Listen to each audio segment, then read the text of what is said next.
Hey you beautiful people, welcome back to a new video on our channel Read Travel Become.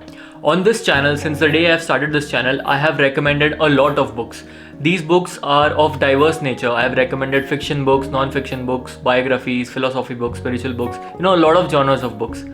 But almost on every video of mine, there's at least one comment which goes like, why don't you read Indian books? Why don't you promote Indian books? And why don't you promote Indian authors? It's not like that. I do read Indian books and I really like Indian books. There's a specific set of books that I really like reading, and in this video I'm gonna share 5 of my favorite Indian books, that is books which are written by Indian authors. These books have had a life-changing impact on me in some way or the other. I'm sure most of you might have heard about these books, because some of these books are really popular as well. These books are amazing and can be a great starting point in your reading journey as well, because they are not very difficult to read. So I really hope you like these recommendations and you do read these books if you haven't. So make sure you watch the video till the end. You may never know which thought or fact may resonate with you and change the course of your life. So let's get started.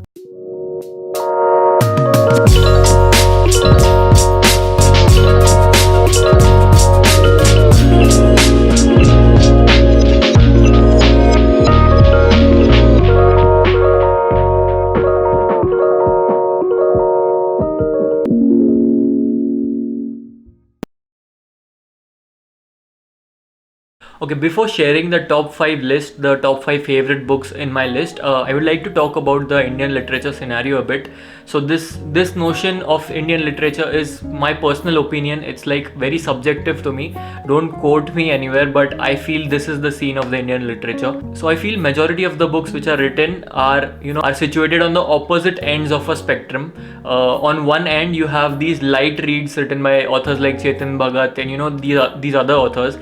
These books don't really have a great literature in them. They are very good starting points, they are very entertaining and stuff, but it does not give you the joy of literature, at least for me. So this is one end of the spectrum, and on the other end you have these brilliant classic literature books like The God of Small Things. You have Midnight's Children, The Shadow Lines by Amitav Ghosh. These books are very heavy. The books written by Shashi Tharoor, these books are very heavy, these books are very complex, and they have a great taste of literature in them. So I feel Indian literature is divided into these two things, but thankfully I have read the books which are situated somewhere in the middle, and which are not very complex, and they are entertaining also, but they have that element of literature in them as well. So I'm going to talk about this spectrum. I have tried reading The Shadow Lines. I could not complete it. I tried reading Midnight's Children. Because it's very long, I couldn't complete it, but I really like the plot of Midnight's Children. I wish to complete it someday. And God of Small Things I have read, and I have also recommended it in one of my previous videos. So these books I have not included in my list. So yeah, let's start with the list. Let's start with book number 5.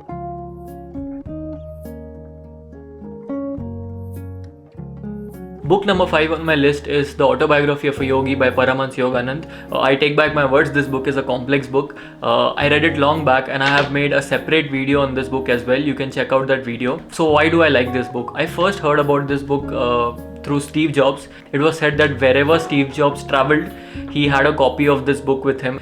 This book was like a guiding light to him in all his endeavors. And he also used to gift these books to his employees and his friends and families to for a life-changing read. This book is a complex book. It talks about spirituality. This book was my first entry into the spiritual world. This book has a lot of elements of magic, of spirituality. There's a lot of things which are very difficult to digest, but the whole core of the book is based on belief. And I feel if you read it at different stages of your life, you would get something different from the book. So the best part about the book is that it's not very preachy.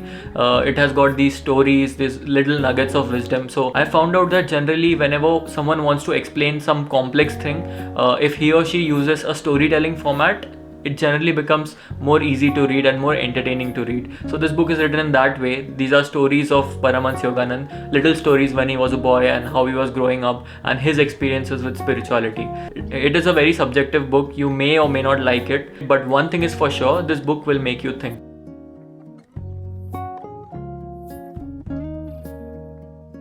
The next book on the list is Mistress of Spices by Chitra Banerjee Devkaruni.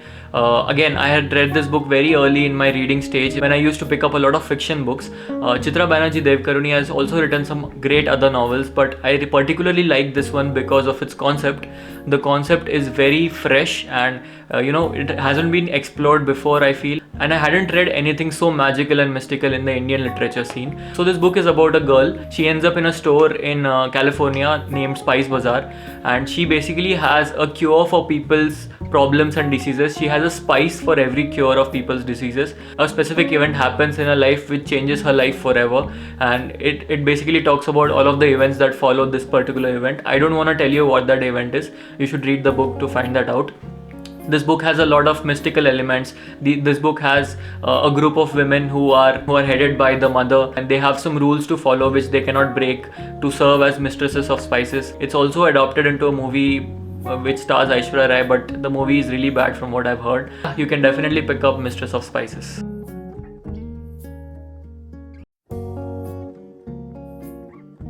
The next book on the list is written by an entrepreneur. It's kind of a business book, but it's full of nuggets of wisdom. The book is called Dream with Your Eyes Open by Ronnie Screwvala. As you all know, Ronnie Screwvala is a very famous business person.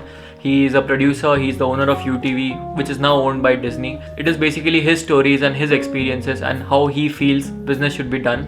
Many people don't know about the media industry, like how the media industry works and how the business of media industry works.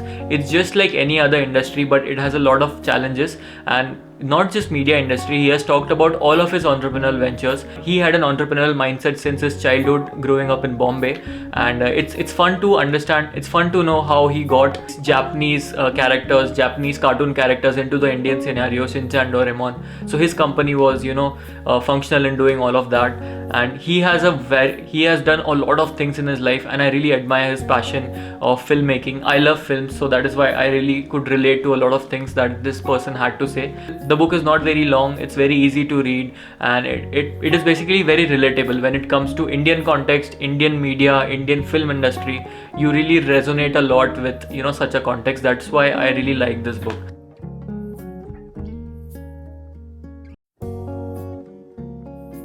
The next book on the list is a collection of stories. The book is called 14 Stories That Inspired Satyajit Ray. Now, we all are aware of the craft of the master storyteller Satyajit Ray. I have been lately very, very inspired and very engrossed with all of his works, be it his films, his books, his characters, and it is very interesting to understand what stories inspired this person. So these 14 stories written in the book, they are short stories. They all are short stories. They're not very long, and these stories have a different taste in its own. These stories will definitely make you think. They would make you laugh. They would entertain you, and you would understand that why Satyajit Ray was so gravitated towards these stories. I wouldn't tell about any of the story. I wouldn't share any of the story with you because I want you to experience these stories firsthand. So it is a joy to read this book. All of the stories are amazing. They're beautiful. If you are particularly fond of short stories, this is one of the best short story collection I found. I also like Interpreter of Maladies by Jhumpa Lahiri. That is also another short story collection which I really love. Okay, so before I reveal my favorite Indian book of all time, I also have another list of books, but I don't know if we should consider them as Indian books or not. The setting of the book is definitely Indian, and the writer is also partly Indian, so that's why I didn't include this in my list. But those who have been following me since a long time know that how much I love this author and how much I love all of the books written by her. The author I'm talking about is obviously Jhumpa Lahiri, and the books which I love and the books of hers which I absolutely love are The Namesake, The Lowlands, The Interpreter of Maladies. These three books, and also Whereabouts by Jhumpa Lahiri. These four books are my absolute favorites. It's a pure joy of literature, especially Namesake. If you reread Namesake, you understand a lot of nitty-gritties and a lot of intricacies of her writing. Namesake is one of the best Indian books ever written, according to me. I wish to read it again now that I am in the United States, and let's see if I get to learn something new this time. But yeah, I did include it in this list because, again, angry comments.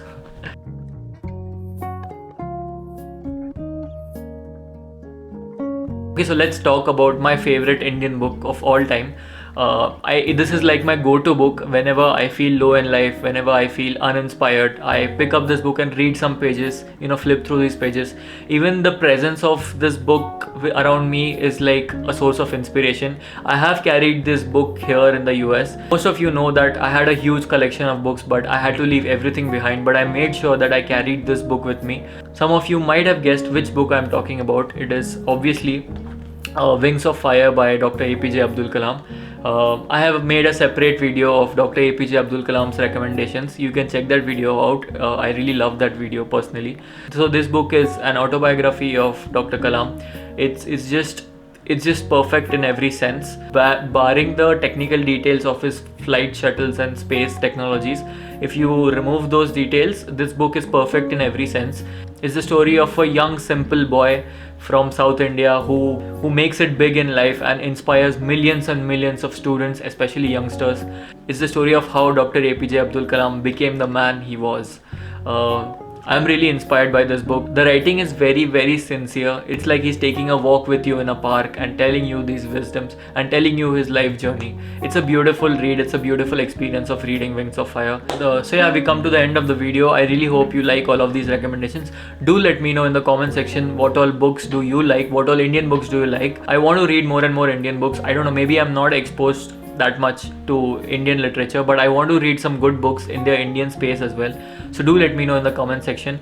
Also like this video if you found value in this video, and share this video to someone who you feel would be benefited from this, and also do subscribe to my channel. Thank you so much for all the support that you have given me. Lots of bookish videos and lots of travel videos, productivity videos are on the way, so stay tuned to the channel. Thank you so much. See you in the next video. Bye bye.